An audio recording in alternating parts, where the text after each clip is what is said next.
ایک ایسی رات جب آسمان کے دروازے کھول دیے جاتے ہیں اور زمین پر اتنے فرشتے اترتے ہیں کہ یہاں تل دھرنے کی جگہ نہیں رہتی۔ ایک ایسی رات جس کے چند گھنٹے ایک انسان کی 83 سال کی لگاتار عبادت سے بھی زیادہ بھاری اور قیمتی ہیں۔ لیکن یہاں ایک بہت بڑا اور پر اسرار سوال پیدا ہوتا ہے، آخر اس عظیم ترین رات کی حتمی تاریخ کو دنیا سے چھپایا کیوں گیا؟ وہ کیا واقعہ تھا جب محمد صلی اللہ علیہ وسلم اپنے صحابہ رضی اللہ عنہ کو اس رات کی مقررہ تاریخ اور دن بتانے کے لیے خوشی خوشی باہر تشریف لائے، لیکن اچانک وہ علم ہمیشہ کے لیے آسمان کی طرف واپس اٹھا لیا گیا؟ آخر کن دو لوگوں کے جھگڑے کی وجہ سے اس رات کی نشاندہی ہمیشہ کے لیے ایک راز بن گئی؟ اور جبرائیل علیہ السلام اس رات زمین پر آ کر کس کی تلاش کرتے ہیں؟ آج ہم قرآن اور خالص صحیح احادیث کی روشنی میں اس پوشیدہ رات کا سفر طے کریں گے۔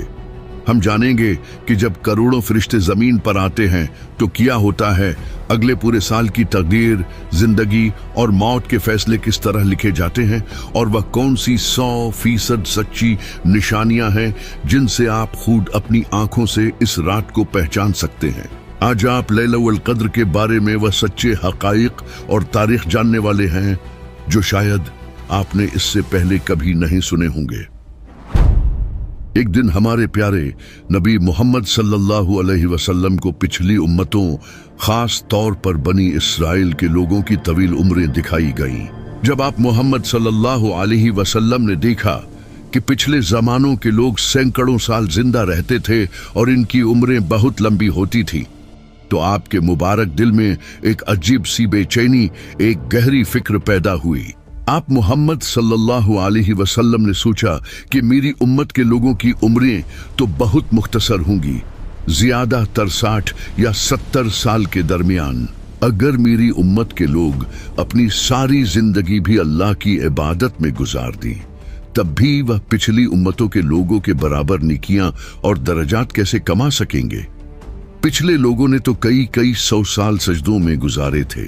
یہ سوچ کر آپ محمد صلی اللہ علیہ وسلم نہایت غمگین ہو گئے، کیونکہ آپ کو اپنی امت سے بے پناہ اور بے لوث محبت تھی، اور آپ دل سے چاہتے تھے کہ روز قیامت آپ کی امت نیکیوں اور درجات میں تمام امتوں سے آگے رہے۔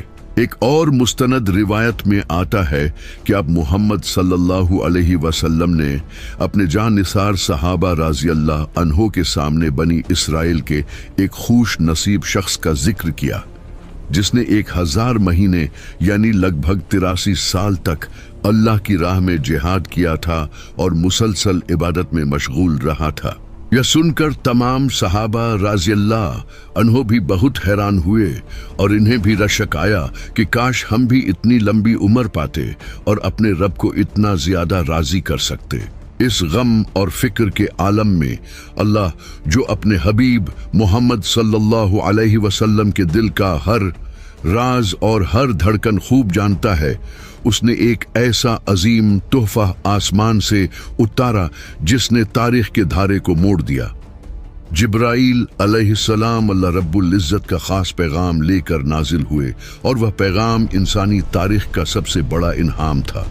اللہ نے اپنے نبی کی تسلی کے لیے پوری کی پوری ایک سورت نازل فرما دی، سورہ القدر۔ اللہ رب العزت نے بڑے جلال اور محبت سے فرمایا، بے شک ہم نے اس قرآن کو شب قدر میں نازل کیا ہے، اور تم کیا جانو کہ شب قدر کیا ہے؟ شب قدر 1000 مہینوں سے بہتر ہے۔ ذرا ایک لمحے کے لیے آنکھیں بند کر کے اس عظیم الشان حقیقت کا تصور کریں۔ اللہ نے یہ نہیں کہا کہ یہ ایک رات 1000 مہینوں کے برابر ہے، بلکہ واضح طور پر فرمایا کہ 1000 مہینوں سے بہتر ہے۔ یعنی اگر کوئی خوش نصیب انسان اس ایک رات میں سچے دل سے جاگ کر اللہ کے حضور جھک جائے تو اسے 83 سال 4 مہینے کی مسلسل اور لگاتار عبادت سے بھی زیادہ ثواب ملتا ہے۔ وہ ایک ہی رات میں پچھلی امتوں کے سینکڑوں سال کے عبادت گزاروں سے بہت آگے نکل جاتا ہے۔ یہ اللہ کا وہ خاص کرم اور فضل تھا جو صرف اور صرف محمد صلی اللہ علیہ وسلم کے صدقے اس چھوٹی سی عمر والی امت کو نصیب ہوا۔ لیکن اس رات کی عظمت صرف یہاں ختم نہیں ہوتی۔